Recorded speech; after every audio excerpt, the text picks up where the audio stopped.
Salvete, my friends! Hello and welcome. For those of you who don't know me already, my name is Ralph Moore, and I'm hoping that with this small, humble series of videos, I will give you a useful introduction to the wonders of classical Latin.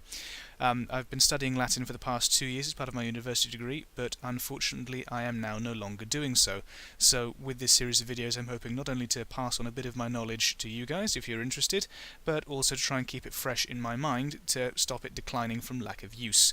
So, without further ado, let's begin. For starters, why learn Latin at all? It's a language that has been dead in the vernacular for over 1,000 years. So, to begin with the question always likely to piss off a classicist, how is it relevant? Well, for one thing, the fact that there's no one left who speaks it as a first language means that there are very few people who can correct you if you happen to make a mistake, and you are never ever going to have to sit and oral examine it. Beyond that, Latin is very useful for anyone interested in studying ancient or medieval history, because of the sheer amount of primary sources that are written in it, and it is a necessity for anyone considering a career in the Catholic Church.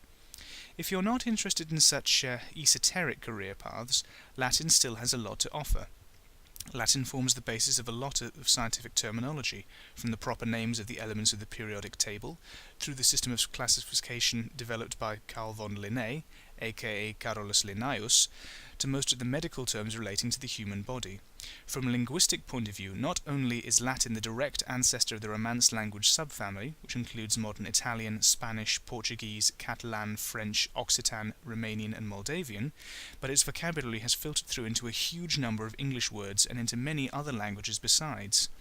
Furthermore, while being a language that is relatively easy for English speakers to get to grips with, it contains many linguistic features that English either lacks or has lost, making it very useful for sharpening linguistic skills as a whole.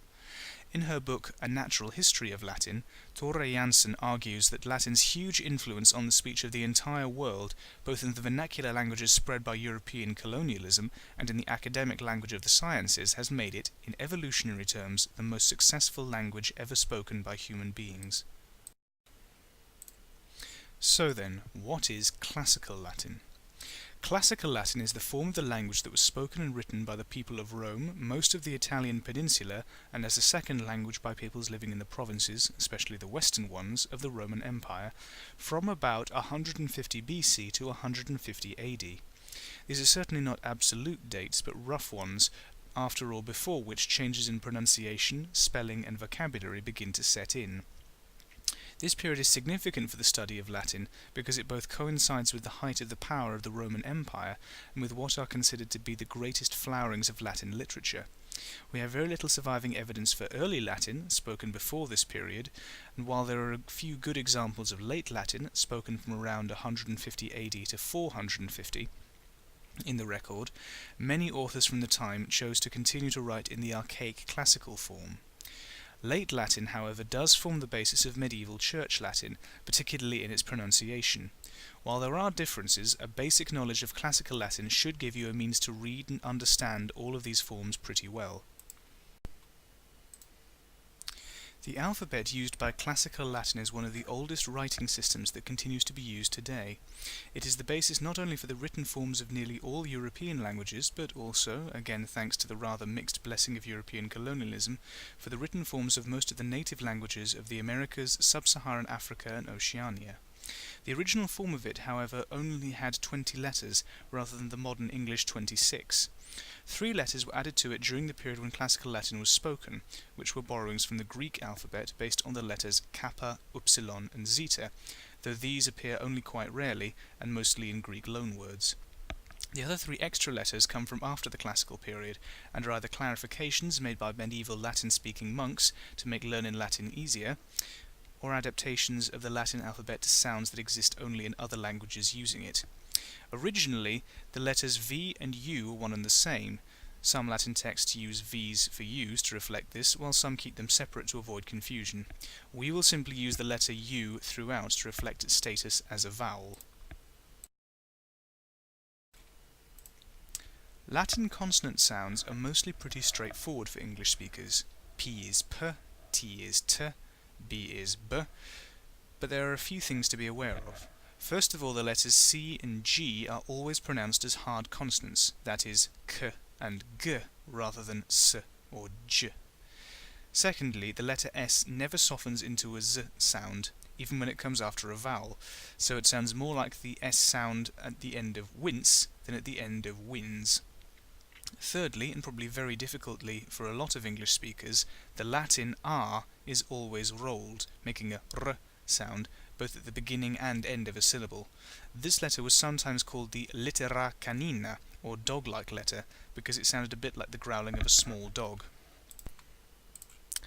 Latin, like English, has 5 major vowels, and in a slightly similar way to English, each of them has 2 sounds, a long and a short sound.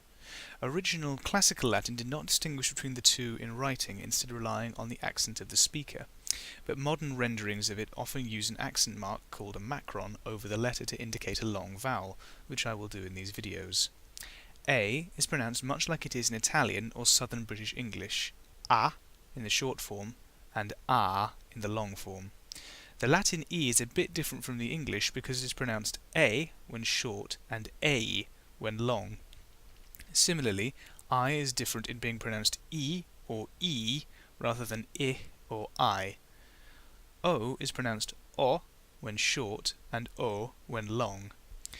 Finally, U is U when short and U when long. It is important for British or Irish English speakers to remember that it never turns into a U sound when it's on its own, but remains a long vowel, U, much like the way it often occurs in American English.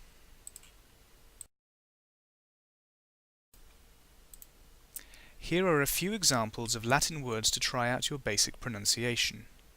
Mater, mater, which means mother, and from which derive the words maternal and maternity.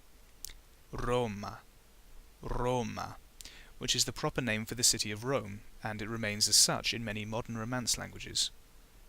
Gens, gens, which is the word for a clan, tribe, or nation, and from which we derive the word Gentile. Miles, miles, the word for soldier, from which we derive the word military. Canis, canis, the word for dog, from which we derive the word canine. Porcus, porcus, from which we get the words pork and porcine.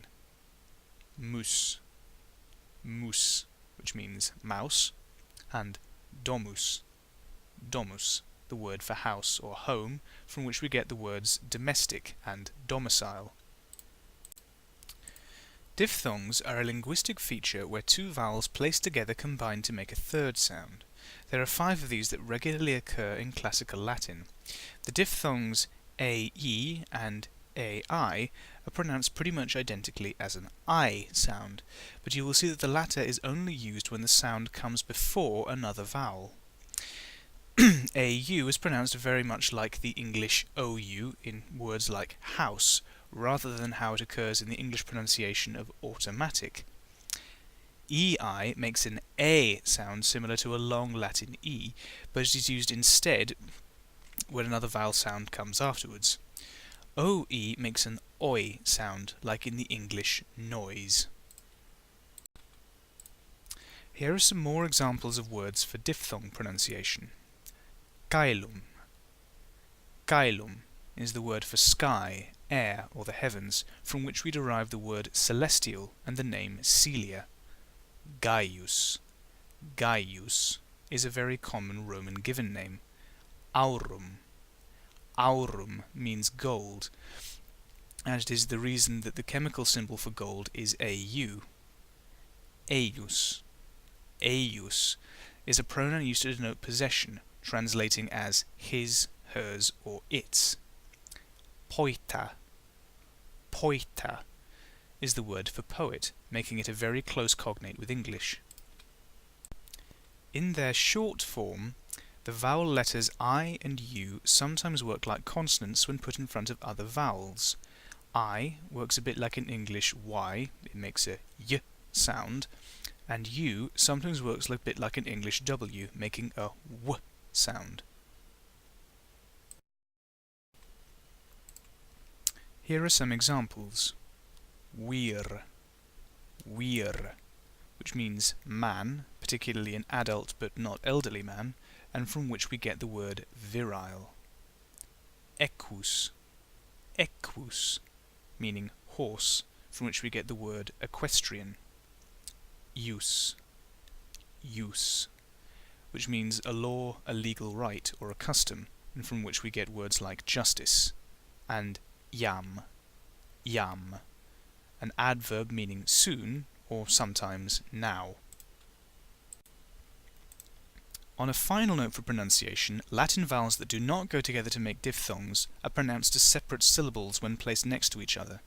This happens even when they are the same letter, as in the case of the relatively common noun plural ending "I", which is not pronounced e or even ei, as some non-Latin speakers, particularly those making films or TV shows set in ancient Rome, tend to do, but is said ee.